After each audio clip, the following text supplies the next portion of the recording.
Sebagai wujud kepedulian kepada hewan, Let's Adopt Indonesia, sebuah komunitas penyelamat hewan terlantar, melakukan kegiatan TNR atau Trap, Neuter, and Return atau sterilisasi kucing liar dan melepas liarkan kembali. Hal ini dilakukan guna mewujudkan kesejahteraan hewan serta mencegah overpopulasi pada hewan kucing. Beginilah salah satu aksi dari Let's Adopt Indonesia, sebuah komunitas penyelamat hewan terlantar.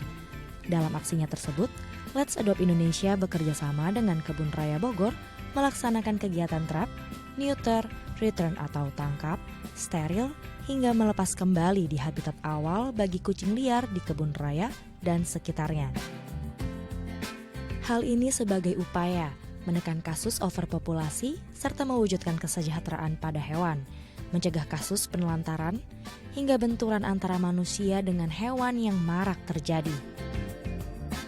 Komunitas ini mulanya didirikan dengan tujuan untuk menyelamatkan hewan-hewan yang terlantar di jalan, seperti anjing dan kucing. Let's Adopt Indonesia turut memberikan pengobatan kepada kucing-kucing hasil tangkapan atau lainnya yang mengalami gangguan kesehatan untuk mendapatkan perawatan intensif guna memulihkan kembali kondisi kucing seperti sedia kala. Ya, untuk membahasnya lebih lanjut, kita telah terhubung langsung dengan Carolina Fajar selaku Head of Operations of Let's Adopt Indonesia. Kita langsung sapa narasumber kita. Selamat siang, Mbak Carolina. Apa kabar, Mbak? Selamat siang, kabar baik. Terima kasih. Oke. Sebelumnya kita mengapresiasi dulu nih apa yang Mbak Carolina dan teman-teman lakukan di sana untuk menyelamatkan hewan-hewan terlantar dan melakukan sterilisasi dan melepas liarkan kembali. Nah, ini aksinya boleh diceritakan, Mbak, dari kapan mulai dan apakah cukup berhasil untuk menekan populasi kucing yang sangat over ya, kalau kita lihat di mana-mana selalu ada kucing liar soalnya. Bagaimana, Mbak? Apakah sejauh ini cukup bisa menekan populasi kucing yang kira-kira over kalau di daerah Jabodetabek? Iya, sebenarnya kalau secara statistik sih belum ada ya sampai saat ini jumlah pasti kucingnya itu ada berapa. Tapi memang secara kasat mata kita bisa bilang bahwa memang overpopulasi itu nyata adanya. Jadi di mana-mana kita berjalan gitu, kita melihat ada kucing, mungkin 2 atau 3 gitu ya, dalam jarak mungkin 100 atau 200 meter gitu. Tapi nanti setelah 200 meter itu kita akan melihat lagi gitu kucing yang lain gitu. Dan itu baru yang terlihat. Yang tidak terlihat itu jumlahnya jauh lebih banyak gitu loh. Jadi di sini sebenarnya kalau mau dibilang overpopulasi, di beberapa tempat iya, meskipun di beberapa tempat lagi mungkin saat ini belum overpopulasi, tapi akan menjadi overpopulasi jika tidak disteril kucing-kucingnya. Oke. Kalau begitu di daerah mana saja, Mbak, yang kira-kira atau biasanya kucing ini overpopulasi dan bagaimana untuk menentukan lokasinya? Apakah melakukan mapping terlebih dulu, Mbak Carolina? Nah, biasanya itu lebih ke public places sih. Jadi tempat-tempat umum seperti pasar ya yang paling gampang orang menemukan kucing gitu. Terus stasiun mungkin atau tempat-tempat ibadah, taman umum. Jadi memang banyak sekali dan tidak menutup kemungkinan di beberapa pemukiman juga banyak gitu. Sementara untuk kegiatan TNR kami biasanya memang melakukan semacam survei dulu sih untuk melihat seberapa urgent kegiatan TNR ini perlu dilakukan dan berapa kira-kira target kucingnya gitu. Jadi dari situ baru kita bisa memutuskan apakah kita mau melakukan ini dalam waktu 1 bulan kah atau kalau misalnya jumlahnya sedikit 2 minggu kah gitu. Jadi memang selalu kita mapping dulu.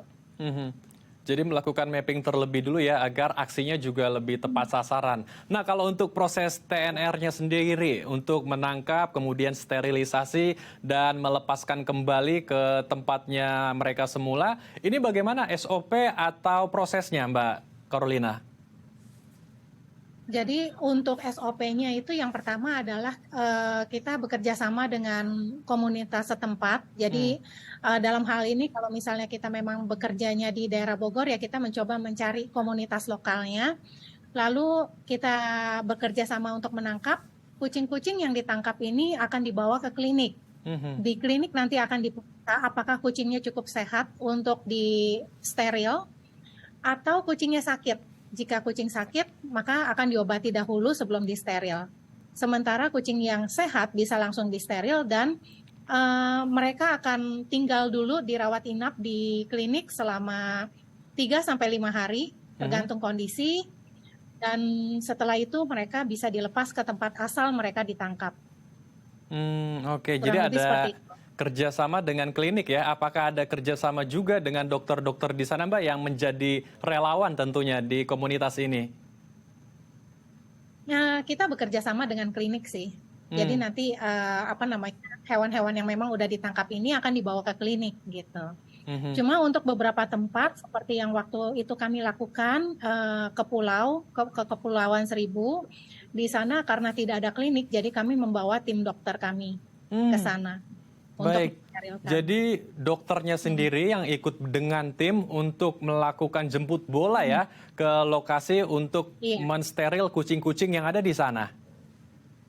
betul, betul. Oke. Itu karena di tempat targetnya tidak ada klinik. Mhm. Oke, luar biasa sekali ini timnya. Nah, lalu bagaimana, sudah sejauh mana juga daerah-daerah yang sudah dilakukan sterilisasi untuk hewan-hewan kucing? Untuk saat ini kami sudah bekerja di daerah Bekasi, di Mhm. pasar, kemudian kami juga sempat ke Malang, Jawa Timur, dan di sana kami melakukan sterilisasi untuk kucing-kucing di daerah Kebun Bibit Mojolangu. Kami pernah juga ke Pulau Pramuka, Mhm. ke Kepulauan Seribu, lalu kami ke yang paling terbaru ini adalah Kebun Raya Bogor dan wilayah sekitarnya. Mhm. Jadi ruang lingkupnya masih di skup Pulau Jawa ya, Jabodetabek begitu? Pulau Jawa, betul. Oke. Tapi tidak menutup kemungkinan juga kami akan bisa ke tempat yang lebih diperlukan. Mhm. Baik, nah kucing-kucing yang sudah disteril, kemudian dilepas liarkan kembali, ini apakah ada proses follow up-nya atau proses monitoringnya kembali untuk memastikan kucing-kucing yang sudah disteril, mereka tetap sehat dan bisa beraktivitas kembali begitu seperti sedia kalanya? Iya, iya, kurang lebih seperti itu. Mhm. Itu salah satu fungsinya kita bekerja sama dengan komunitas setempat, di mana mereka nanti akan memonitor kondisi kucing-kucing setelah steril. Mhm. Apabila memang ternyata ada kejadian-kejadian yang tidak terduga, misalnya jahitannya terbuka atau dia ada luka-luka. Nah, itu kucingnya akan ditangkap kembali dan dibawa kembali ke klinik untuk diobati sampai sembuh, baru nanti kami lepaskan dalam kondisi sudah sehat. Oke, jadi tetap ada proses monitoring agar ya memastikan ya kucing tersebut setelah dioperasi tetap bisa beraktivitas, tetap sehat juga. Nah, tadi kalau kita lihat di tayangan ada relawan ya dari komunitas Mbak Carolina yang menggunakan jaring untuk menangkap kucing. Ini kan nggak Iya. gampang Mbak Carolina untuk menangkap kucing, apalagi ketika dia sudah panik dan merasa ada ancaman, mereka biasanya lebih gesit begitu. Nah, ini untuk relawannya sendiri apakah juga dilatih untuk bisa menangkap kucing dengan mudah? Terutama kan ada juga tadi yang perempuan ya menangkap kucing. Ini bagaimana proses untuk melatih mereka agar bisa langsung menangkap kucing di tempat mereka yang liar? Jadi memang sebenarnya untuk volunteer-volunteer penangkap kucing ini memang boleh aku bilang adalah orang yang memang sudah pengalaman sebelumnya. Mhm. Jadi saat ini kami belum berani mengajak volunteer yang memang baru dan belum punya pengalaman untuk menangkap kucing karena resikonya memang banyak ya. Iya. Selain tercakar, kemudian bisa juga kena gigit gitu. Dan ini juga aktivitasnya cukup ekstrim ya dalam artian kita lari-lari di panas-panasan gitu kan. Jadi Mhm. kalau misalnya memang belum terbiasa itu akan sangat menyulitkan bagi volunteer itu sendiri gitu. Jadi Hmm. memang yang khusus untuk yang menangkap kucing ini adalah orang-orang yang memang sudah pengalaman sebelumnya menangkap. Oke. Jadi yang memang sudah berpengalaman lah ya agar tidak terjadi hal-hal yang tidak diinginkan karena ya memang cukup berisiko untuk Ya. menangkap kucing-kucing liar di jalanan begitu. Baik, Mbak Carolina, kita akan melanjutkan lagi diskusi menarik ini namun usai jeda ya, Mbak. Baik pemirsa, kami akan kembali sesaat lagi. Jangan kemana-mana, tetap di Halo Indonesia.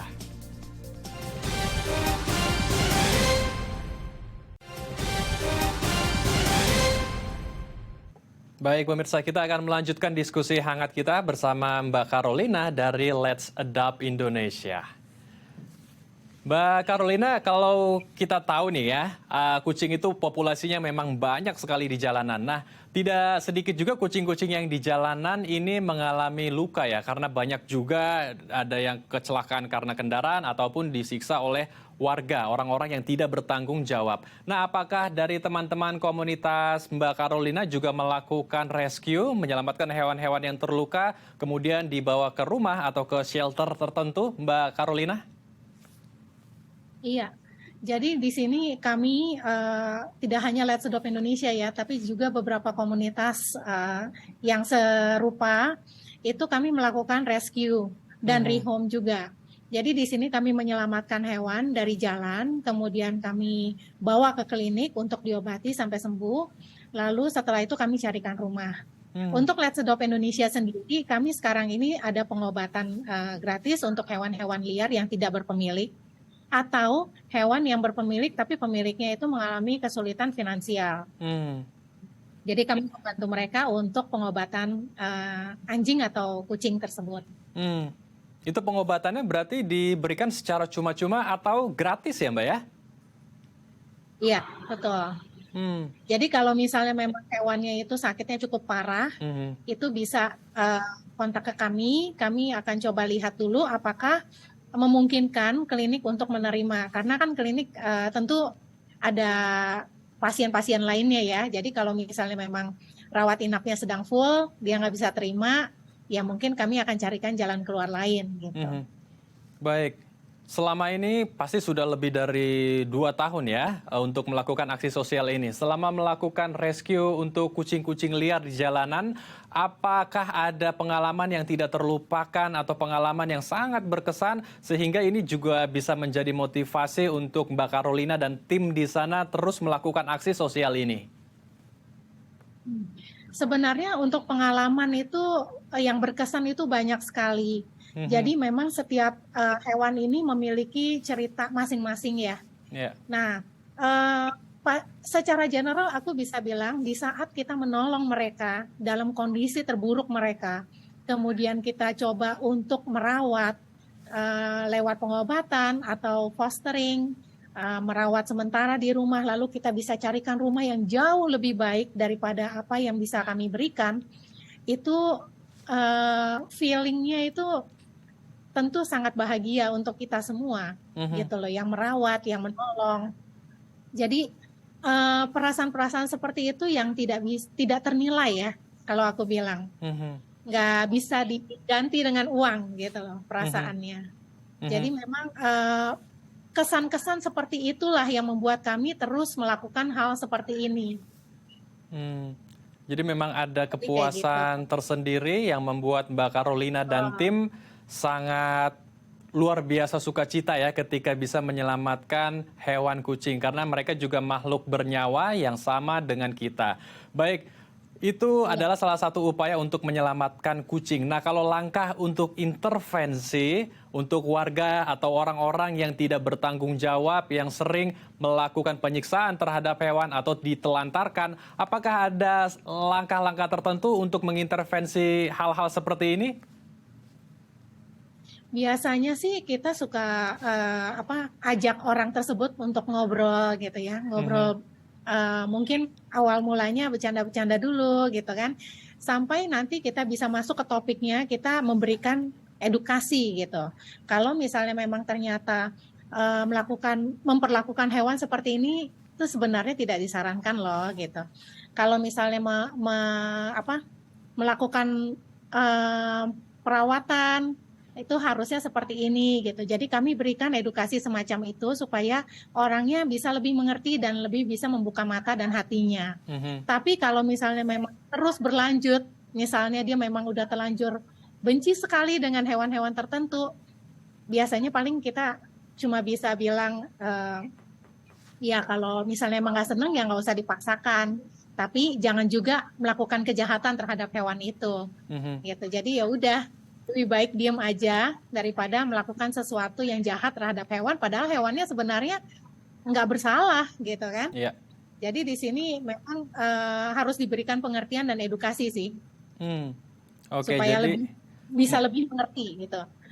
baik. Jadi intinya membuka ruang diskusi ya, melakukan pendekatan melalui ngobrol-ngobrol santai agar ya penetrasinya juga bagus dan input yang mereka dapatkan juga lebih baik begitu. Nah, apakah ruang-ruang diskusi seperti ini juga dilakukan di sekolah-sekolah? Karena ini penting juga ya untuk menanamkan sikap cinta pada hewan sejak dini. Betul.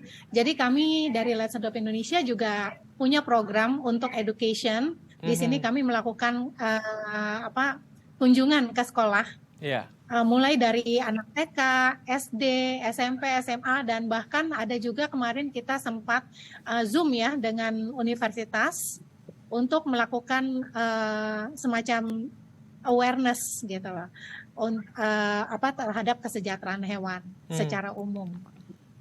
Oke, jadi intervensi untuk masyarakat tadi juga sudah dilakukan dengan cara membuka ruang diskusi dan juga dilakukan kepada sekolah-sekolah juga ya agar bisa meningkatkan sikap cinta pada hewan-hewan sekitar. Iya, Baik. diusahakan sedini mungkin mereka itu harus memiliki kesadaran bahwa hewan itu hidup bersama dengan kita, gitu loh. Hewan itu bukan barang mati yang bisa dibuang begitu aja. Baik.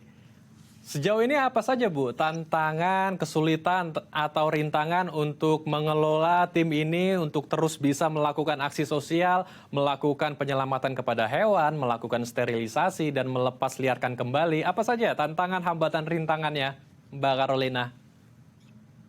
Sebenarnya kalau tantangan secara internal dalam artian hubungan antara komunitas itu bisa kita diskusikan. Jadi kalau misalnya pun ada mungkin misunderstanding atau kesalahpahaman itu bisa didiskusikan.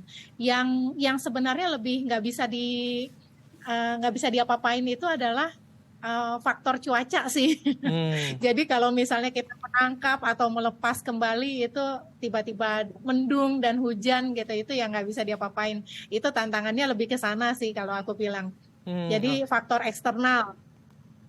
Baik, jadi permasalahan atau tantangannya ini justru di faktor eksternal ya, bukan internal karena ya cuaca kita tidak bisa tebak ya. Jadi ya hoki-hokian juga kalau ingin melakukan aksi sosial ini. Ya. Baik, terakhir Mbak Carolina, apa pesan Mbak Carolina untuk masyarakat luas, untuk pemirsa di rumah agar kita bisa bersama-sama yuk kita cintai hewan karena mereka juga makhluk hidup yang memiliki nyawa seperti kita. Hewan, jadi kucing atau anjing liar yang berada di jalan itu mereka kalau boleh memilih mereka juga mau punya rumah, punya keluarga. Tapi apa daya mereka lahir dengan kondisi mereka harus hidup di jalan. Jadi tolong jangan perburuk kondisi mereka dengan melakukan kejahatan terhadap mereka. Mereka tidak bersalah, mereka juga pengen hidup dengan lebih baik, mereka hanya mencari makan. Itu aja sih. Terus mungkin untuk pesan-pesan buat teman-teman yang memang suka memberi makan kucing, bisa lakukan sterilisasi juga. Karena memberi makan kucing itu sudah setengah jalan. Yuk diteruskan dengan penambahan sterilisasi ini supaya kucing-kucing juga hidupnya bisa jauh lebih sehat dan overpopulasinya bisa dicegah sedini mungkin. Baik, kita harapkan diskusi kita hari ini bisa menginspirasi pemirsa di rumah ya untuk bisa menekan angka overpopulasi dari hewan kucing dan tentunya juga bisa meningkatkan sikap cinta pada hewan. Terima kasih Mbak Carolina telah bergabung bersama kami di Halo Indonesia. Salam sehat Mbak Carolina, salam untuk teman-teman di sana. Ya, terima kasih. Pemirsa, komunitas peduli anak dan Sungai Deli menjaga kelestarian Sungai Deli. Seperti apa aksinya? Usai jeda, tetap di Halo Indonesia.